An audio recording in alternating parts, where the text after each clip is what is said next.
Hi, everybody, and welcome to week one of Virgo Integration. There's a lot to go into here.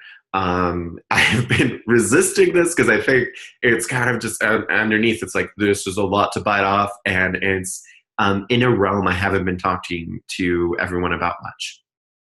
I work more with this with clients one-on-one. And we're going to take a break from some of the more mind, body, health oriented, practical application of the signs and look more into the spiritual application of the signs. And it's interesting because with Virgo, you can do both, right? Virgo energy is amazing energy right now if you wanted to start an exercise routine, if you wanted to organize your days, if you wanted to organize your week, it's perfect for that. If you want to break down a project into smaller goals and accomplish the project one task at a time, Virgo's the perfect energy to integrate all these things. And so we very easily could go in the route of task management, time management, project management, and Virgo would be delighted and be like, great, this is great. The reason why I'm not doing that is because I think I have plenty of resources out there for that sort of stuff. And if you ever want to chat about that, like reach out to me. But also, that falls too in line with kind of the modern pop astrology, where Virgo is known just for its intellectual prowess and particularly the way that it's able to use its intellectual prowess under this personality astrology to get things done. And so it creates this kind of modern archetype in our minds of like Virgo people just kind of like taking information, planning things, being obsessed with their calendars and perfectionism, and like they're great to have on the team because they will get things done. Which is all that stuff. It's true. Virgos can wrestle with a lot of perfectionism. The energy can wrestle with a lot of perfectionism. They do a great job getting things done. Virgo is the season of the harvest between Virgo and Libra. It is a fantastic time to really wrap things up and to really break things down so we can wrap them up, right? And finish them. But this breaks away from the older archetype of Virgo being related to the Vestal priestesses and the work that they do in relation to the divinity, and through their relationship with the divinity, imbuing life with meaning and serving the greater community, right? For the Vestal virgins or the Vestal priestesses, and they were only virgin during a specific time of service, right? This isn't calling everyone to be a virgin. But for the Vestal priestesses, they were supporting the community of Rome, essentially, but they were bringing meaning. They were imbuing the mundane with the divine through their service of the divine. So that's what we're going to focus on instead, is we're going to focus on the practical spiritual application of Virgo, because this is a part that's really necessary. And especially when we go through the fall and the winter, this is really the time of year where a lot of that energy starts to wake up, because we're entering into the darker times of the year, right? The nights lasting longer. We're entering into that sort of more underworld consciousness, unconsciousness, and the divine images and the images of the divinity that arise from this. And so what we'll be working on, originally I just wanted to touch on omens, but there's so much stuff coming up and teaching me about this Virgo energy and like connecting dots and reminding me of some of the stuff that I've already had to learn before. It's like, wake up and start talking about this. There's so much of that coming up for me recently that I have to expand it beyond just omens. And I'll start telling you why that is. But what I want to do is be able to frame the picture. So the way that we're going to be framing these 3 integration sessions is a very Virgo, right? Is this session is going to be, how do we take in our information? How do we take in our information about our spiritual tradition? Not the spiritual tradition we were raised in, not the spiritual tradition that we can name and say we are part of as this organization, or a particular spiritual lineage, but our own spiritual experience, right? Our own personal mythos, the way that we understand the world, the way that we connect with the world, the way that we connect to the divine or the cosmos or consciousness, however you want to talk about it, or life force or energy, however, vibration, however you want to talk about it, the way that we personally interact with this, right? So the first week of integration is going to be gathering information, right? Second week of integration is going to be kind of filling out the bigger picture from that information, right? Because what we're looking for as a priest or a priestess, we have to be able, like, lay people can be like, okay, the world is like this according to the teachings, right? And they go through their life and they're like, okay, we somewhat understand that, we're living our lives, we're trying to implant the best we can. If we want to really be the priestess or priest that is able to actually imbue the mundane world around us with the presence of the divine, or with the enchantment of greater consciousness, or raise the vibration of the world around us, or however we are envisioning it, we have to not only be able to have our own understanding of maybe not all the ways it works, but the ways that we're relating to it, and be able to carry on a personal relationship with us. So we will use the first week of integration to figure out where the dots are. Second week of integration to start connecting those dots. Third week of integration to really start applying those systems in our lives, right? And what is bringing this up particularly important to me, outside of just like, okay, we have omens and we can discover what the universe or existence or God or consciousness or synchronicities or our soul or our higher being or the magical force in all things is working with us to co-create. Beyond just those omens, there are visionary states, and there are dreams, and there are these deep inner experiences that don't get taken into account enough, right? And it seems, if we think of Virgo in the relation of the modern day, where it's just like practical, how do we break down ideas, or how do we break down a project and get something accomplished, then this seems like very weird work to be doing in Virgo. But if we hearken back to a time when they were actually concerned about all four elements, right? Astrology is based on the three modalities and the four elements. So you have fire, spirit, you have air, mental, cerebral, you have water, emotional, instinctual, inner world, unconscious, you have earth, physical, practical. Those were all wedded together, right? Those were all brought in so that we could be in greater alignment with the cosmos, right? And so that is what the work that we're doing today. And we need to be able to have the spiritual connection if we're going to imbue our everyday life with greater meaning. And why would we want to imbue our everyday life with greater meaning? Because the world right now is suffering from an existential crisis.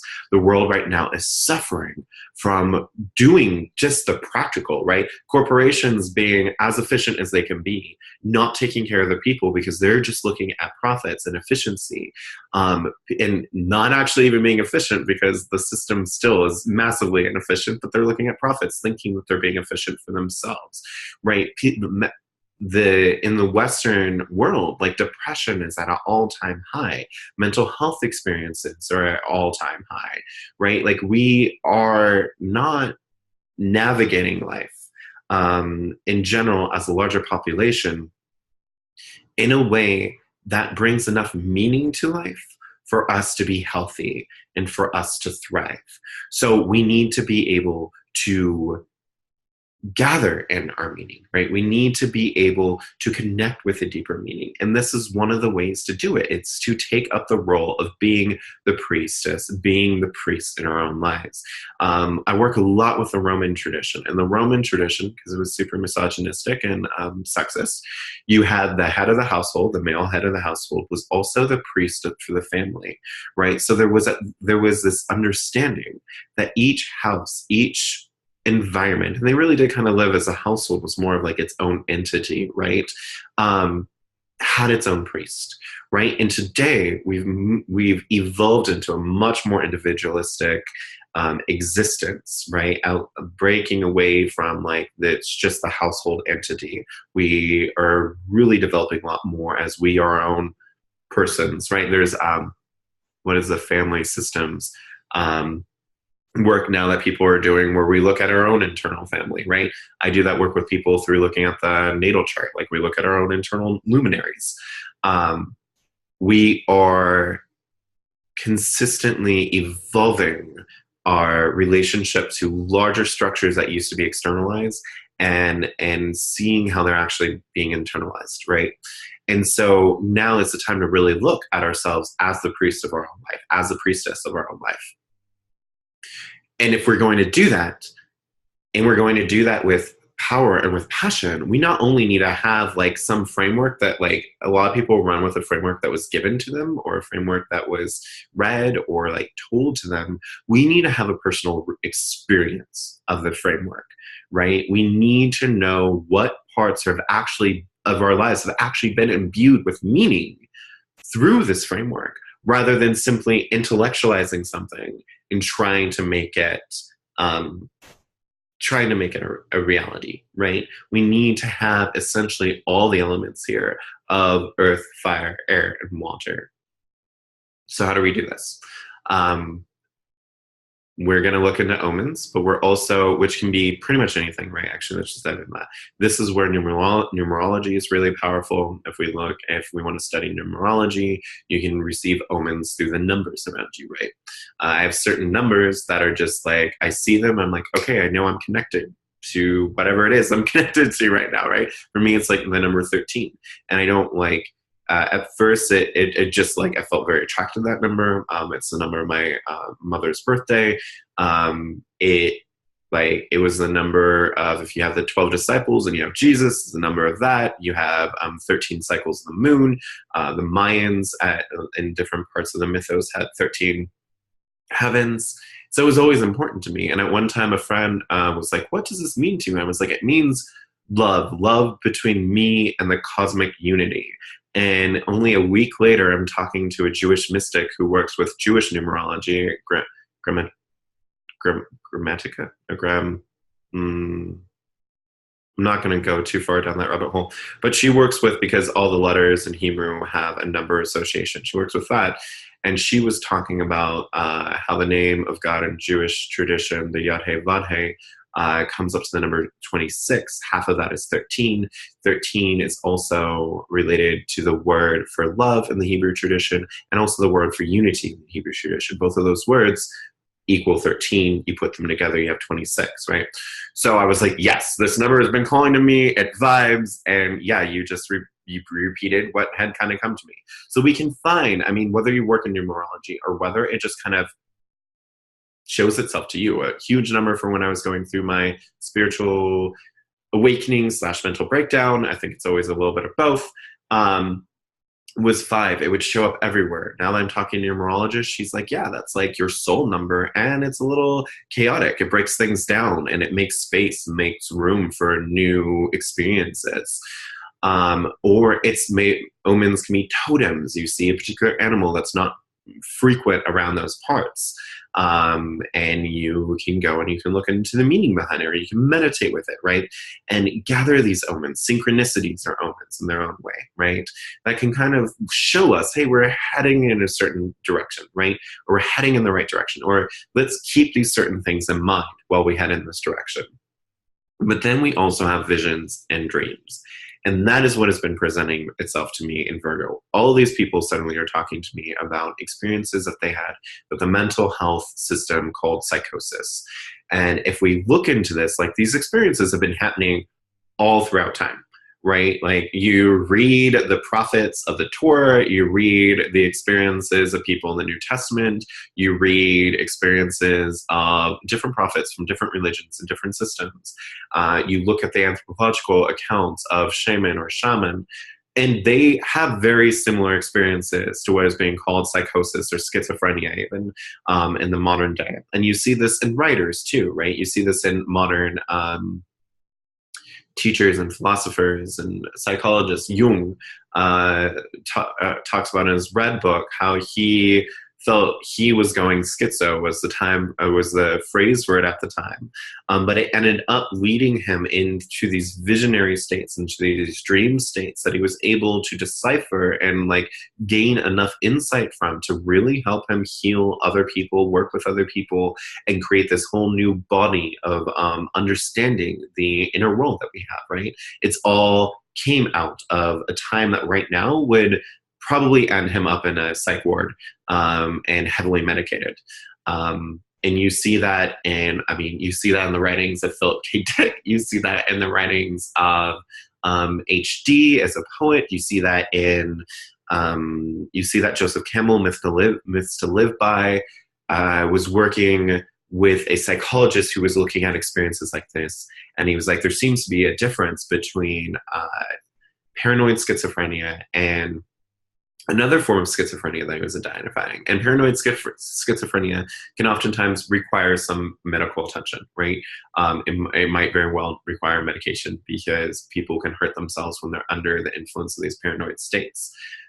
The schizophrenia he was studying that didn't have the paranoia, though, seemed, according to his theory, to relate to people who no longer, the way that they saw the world no longer made sense. It no longer was an accurate representation of the world that they were interacting with. And oftentimes the pressure of this caused a breakdown where their time-space centrism broke down, right? Their location in time and space and their consciousness thinking about themselves as, I am Joshua Burker, I'm sitting on my couch, I'm sitting on my couch in my house. My house is on 32nd and whatever street in Portland, in the Southeast. I'm here in Oregon. I have this life history. I have this as my past. I have this as my future. That all kind of breaks down, right? And they have this process typically of kind of traveling through time or having time, having different layers of time. You see this in the writing of Philip K. Dick, especially as exegesis. You see this with Jung talking about different mythological beings and archetypes. I had this experience. I've been talking to many, many people this week who have been sharing similar experiences. I've worked with clients with similar experiences. There's this kind of gathering of new perspectives, often associated with time, often associated with mythological figures or with public heroic figures. For one woman who I talked to today, hers was June, the author of 80 Days Around the World, and then Einstein, right? And you see this a lot when you're working with people on their unconscious. I've seen this a lot where different people have different figures that come to them, but they tend to play archetypal roles, right? And they might be Hebrew figures, they might be Christian figures, they might be figures of Hinduism, they might be scientific figures, they might be sports figures. One person I saw one time, it was sci-fi figures, like just Doctor Who was there. It was like, okay. But they play different roles, and they play these archetypal roles. And typically, the theory that this psychologist was working on, and that Joseph Campbell was helping him with, is that they were essentially integrating different archetypes, integrating different mythos stories.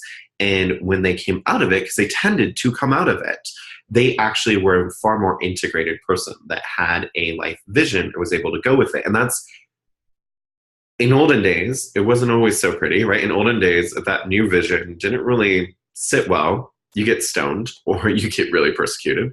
But if it was within a wider range of acceptance in a lot of the pagan traditions, then you go and you dedicate a new temple, you dedicate a new shrine, you make an offering. And you see this all the time if you look at like ancient Roman traditions, right? Like we think of like Venus and we're like, okay, there's Venus. But they had Venus genetrix, they had Venus venetrix, they had Venus Urania, they had Venus Pandemos. The Greeks had Venus Urania, Venus Pandemos, and the Romans adopted it. There were all sorts of Venuses. There were all sorts of Mercuries. There were all sorts of Marses and Jupiters and Jobs. And they had all these different names. And oftentimes those arose from a person being like, I had a dream or had a vision This is the way that the deity revealed themselves to me. It's a little bit different than the way we've been practicing. And I am acknowledging this deity through the sacrifice, through this shrine, through this temple, through this act, through whatever it is that they're doing. And I will pay homage. And that experience oftentimes for them created a new direction in their lives, right? You see this in Roman politics all the time, where like different leaders would be like, okay, I have a new vision for Rome because I had this spiritual experience. And one's left to wonder if this isn't exactly how we got the prophets in the law of our traditions, right? And got these new ways of understanding. I could go on for days breaking down Hebrew and the Torah and like Christian tradition and the different ways that we play with names and identities and faces of the divine there, or in the mythos. But I think we've got the general idea here, right? Where people through a lot of time had the ability to have their own personal experience of the divine in a way that was unique to them, and then go out and act upon that experience. And that is something that is very much lacking in today's day and age. We either have people like who have their experience, and then others are like, there is no divine thing out there, like you're just crazy. Or they have their experience, and then we've got established religions that are like, you're being heretics. Or they have their experience and they have pieces and parts of it, and then they go to some of the New Age communities. The New Age communities is like, really, actually, it's vibration, it's this and it's that, and they give them a new set of dogma, just like the old traditions have their sets of dogma, right? We try to fit people into boxes instead of allowing them to have their experiences. And in the more difficult cases and scenarios, we heavily medicate those people and put them into institutions. And the work that the psychologist and Joseph Campbell was working on was like, if we allow them to actually just have their experience, oftentimes they come out much more self-empowered. So we can look at omens as a way of connecting us to personal experience, gnosis, right? This is where Gnosticism comes from. Personal experience of divine or cosmic structures. And we can also look at states that have been, if you've had states that have been diagnosed as psychoses, if you've had states that have been diagnosed as bipolar or diagnosed as schizophrenic, you might want to start looking into those if you already haven't, and looking at like what archetypes came up here, what energies were moving through here, what was this trying to teach me about myself and my relationships to existence. And we can do the same thing also through dream work, and we can do the same thing through any work really working with the unconscious, whether it be active imagination, or it be meditation, or it be writing. And once again, you see this in a lot of different traditions, right? Where people will be like, I had my third eye open and I had this experience of new information, right? Or I was in meditation, I saw my past lives, and I had this experience of time through the perspective of all these different life perspectives, and it gave me a new understanding of things. Like, these are experiences that have been occurring throughout human existence. It's just that now they tend to be pathologized and they tend to be treated.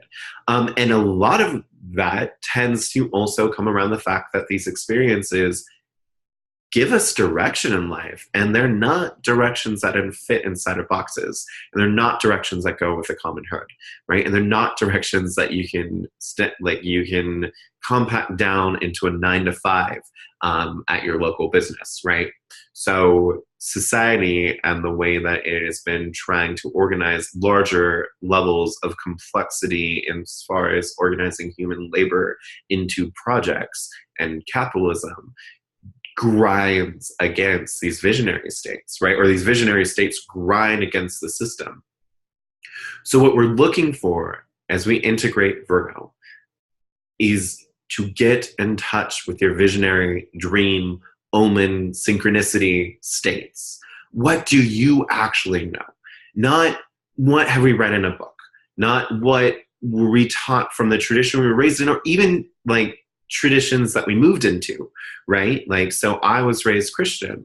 I've practiced a lot of Judaism. I've practiced a lot of Buddhism. I've practiced some parts of Hinduism. Um, not, I've always, I feel like I can't say I fully dived into Hinduism because it's so culturally based. I've practiced different tools that come from shaman, um, and tribal healers and tribal spiritual practitioners. Some of those I have a personal experience of. I know how they work in my life. Yom Kippur is coming up. I've done the ritual of Yom Kippur for the last 2018, so for the last 4 to 5 years, and it's been very powerful for me, right? That is different than me being able to tell you all the Sephiroth of Kabbalah, right? I have certain experiences with certain, like, oh, this Sephiroth of Kabbalah seemed to be activated in my life and it led to this experience. I don't have that for all of it, right? Part of that is just a structure that I've read about and been told about, but is not an experience that I've had fully through dreams, visions, life experiences, or synchronicities. And sometimes synchronicities bring in writings, right? I have a whole host of books that came to me spontaneously from people either giving them to me or me feeling like I need to go to this place, and suddenly there's a bookstore and it's like, go down to this aisle, go down to this place, like grab this book, feel it, wait, like feel its weight in your hand. Yes, this is the right book.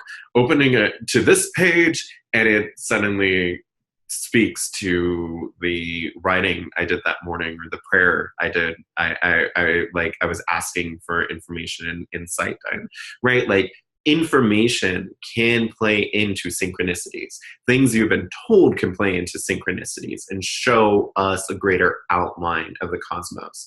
But that is different, right? When we have aligned information flowing to us, that is very different than when we pick up a book and we're like, we're going to read everything on this topic, and it hasn't presented itself as part of the conversation with existence, right? It's just a thing that we've picked up, which is still part of the conversation, yeah, but it doesn't have that power in us when like all the lights go on and it's like, whoa, this is connected. Like, of course I would come to this book and this page on this day and in relation to everything else I've been experiencing this week, right? So what we want to do with this Virgo integration the first week is start to go through, like, what are those experiences? What are those pivotal experiences? And in the second week, what we'll look at is how do we start to piece that together into a larger picture? And this is also a reason why I've hesitated to do this work, right? Is I want to address real quick, because I have a lot of Aquarian vibe and Uranus. Making space, I need to address making space and room for us to have our own cosmic, divine, energetic, sacred revelations, and make space and make room for other people to have theirs. And it could be very different from ours, right? If we don't make space and room for this, this is how we get fanatics. This is how we get holy wars, right? Because there really isn't anything different. Unless we posit that, like, okay, there isn't anything really different between the prophets of the, like, Torah and the people being drugged into oblivion and a mental house, or in a mental house, in the mental system, other than the fact that the prophets of the Torah, people, like, believe them. And maybe we can believe that they actually did all those miracles, right? But I've seen people in psychosis do weird miracles. And that's something that Joseph Campbell and that psychologist noted, is people would be like, hey, I have this cut on my hand and now look, like, it's healed. And the psychologist would be like, what is that? Yeah, like, you had records of a cut on your hand, the cut's not there anymore. And people in psychosis would be like, oh, hey, like, I can make everyone in this asylum quiet. And, like, everyone had been screaming and then everyone goes quiet, right? Like, when I was in my state, like, I didn't have a cell phone. There was no way to communicate to me, but I knew when people were going to come to my house. I'd be like, today Will is going to come to my house. Like, I know it. He would just show up. Like, he was a friend of mine that would randomly show up. I'd have dreams that would specifically outline events that were about to happen in a day or two, right? Like these things, I could talk electronic appliances into working when they stop working, right? Like when we're in these states of flow, things happen. Like magical, weird things happen. You pray to God, and a random person shows up to answer your prayer and tell you the answer that you were seeking, right? Um, and so that, I mean, that is the main difference, right? Is that in earlier times people had the freedom of, not always the freedom, right? Because you could get stoned, you could get killed for this, but if it was within enough of the social context, right, or within enough of the social range of the society, um, you had the freedom to be believed and for others to pass that on, right? And we don't as much right now. We're breaking out of that. We don't just lock everybody and anybody up anymore. And we have this whole spiritual emergence movement, and we have a pure movement for mental health. So we're making more room. We're making more space for this. We're coming back to, not coming back, we're creating something new and bringing something old in with it. But those are the big shifts there. So what if we start to look at our own life, where we can be the priestess, we can be the prophet, the prophetess of our life and our own system, but we do so in such a way that we can hold this information as being sacred, being true for us. We look at the Vestal priestesses, we can maintain our own hearth fire, we can maintain the thing that keeps us alive, like they were believed to keep Rome alive, and let all the other people be their own city states and have their own spiritual experiences and have their own lives that they form around that. For instance, I go home and I can tell my parents about these miraculous synchronistic events. And they're like, we don't know, because that doesn't hold up according to the Bible, right? They tell me their miraculous events, and they do, they have it, right? Like it's like their spiritual tradition. It's not like, I don't agree with a lot of it. I don't agree with the rules that have been passed down and told like this is how it is, but their spiritual experiences, they aren't fake. Like I've been there with my parents. I have seen like miraculous things happen in their lives, right? And so for them, it's a confirmation of the rest of the system that they've been handed and told this is the way that it is. For me, it's a confirmation that there's something else out there that loves them and loves me. And there's a lot of mysteries that I don't know, right? That haven't been verified. And I'm not going to just take the word of some random person telling me that it's supposed to be like this when I have counter experiences, right? But I'm able to hold space for their experiences as being sacred and as informing their choices. And while I don't agree with some of those choices and some of those doctrines, I know that they are living out their own sacred lives and can hold space for that. Sometimes I see that it causes suffering, and I'm like, I wish that it wasn't so. I'll pray for it, and pray for them, but I can respect them and the lives that they're creating from that. And I can go to a Buddhist, go to my rabbi, go to the Hindu temple. I go to Shiva pujas.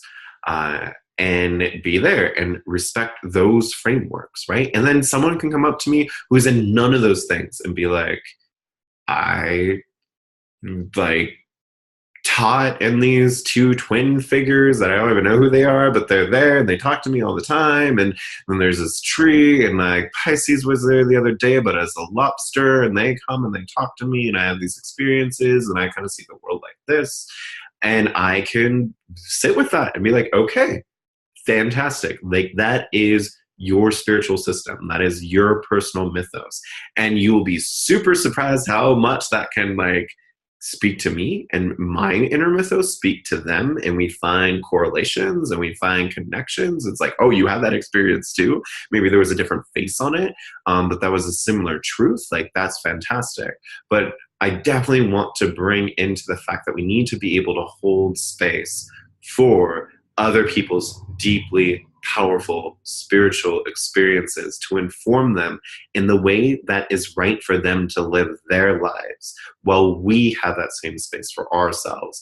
And if we can keep that in mind, I think that is how we allow ourselves to have very powerfully meaningful, spiritually empowered, thriving lives that resist the danger and temptation to zealotry and destruction of ourselves and our fellow human beings, due to differences in our inner worlds, right? And the way that we see things. So how are we going to break this down into a practical application? This week, for your journaling, I invite you to write down those super powerful synchronistic events, visions, dreams that you remember, right? That they're like, this had something, this was meaningful to me. And maybe it's a synchronistic lace work of different concepts that came together for you over a week or months or days or years. Or it's a particular dream, or it's a particular vision, or it's a state that someone told you was psychosis and you gathered something from it. Or maybe it's a day of omens and you gathered something from it. Start to write these down. Start to gather these. Look out for any omens. Look out for any visions. Look out for any dreams that come to you in this next week. Put these down and let these be the dots, right? Try, if you can, to release other ideas for the moment that aren't connected to these inspired states, right? Things that you were told the way the world is, things that you were told the way the spiritual world is, things that you were told the way the human soul, the human body is.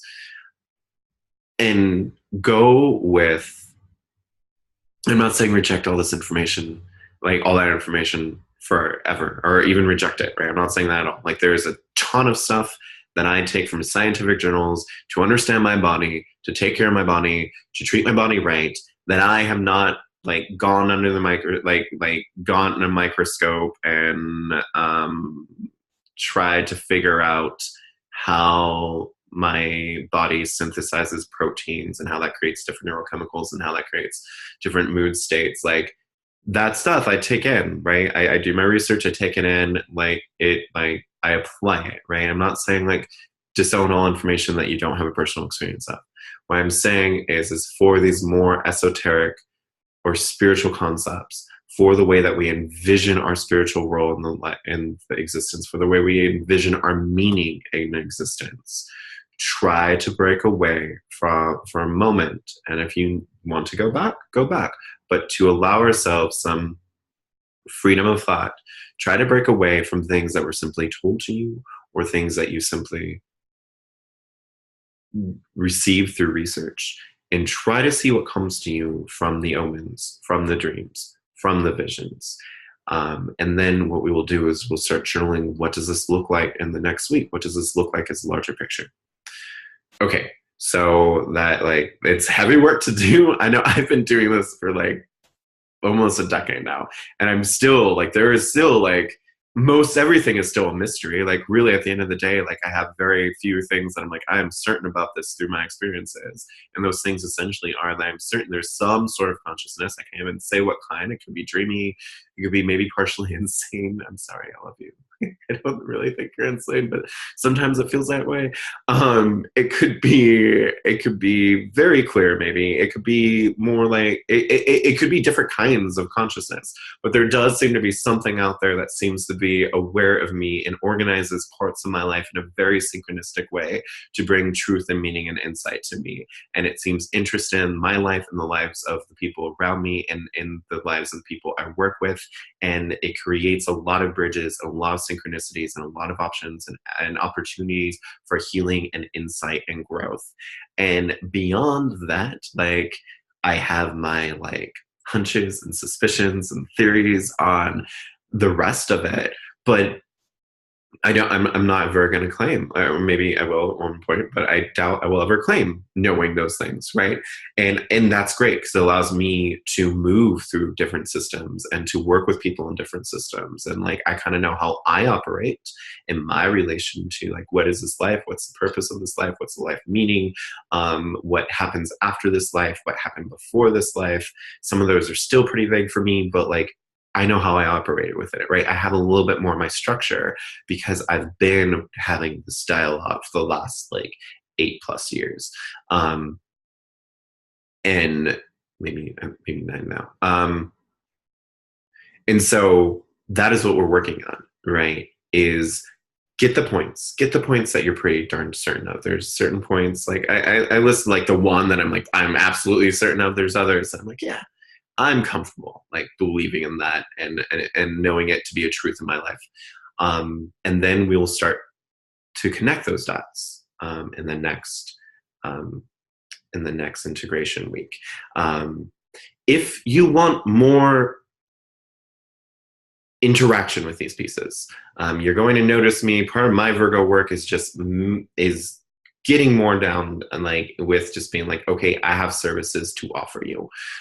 If you want more work on these topics, right?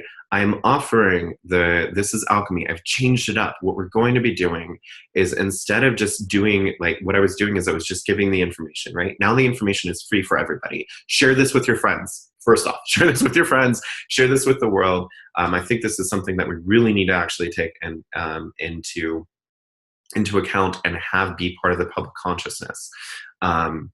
Share this work with the people around you and this information. And then if you want more interaction, if you want more help, if you want more insight in this, join the This is Alchemy tier. It's $36 a month.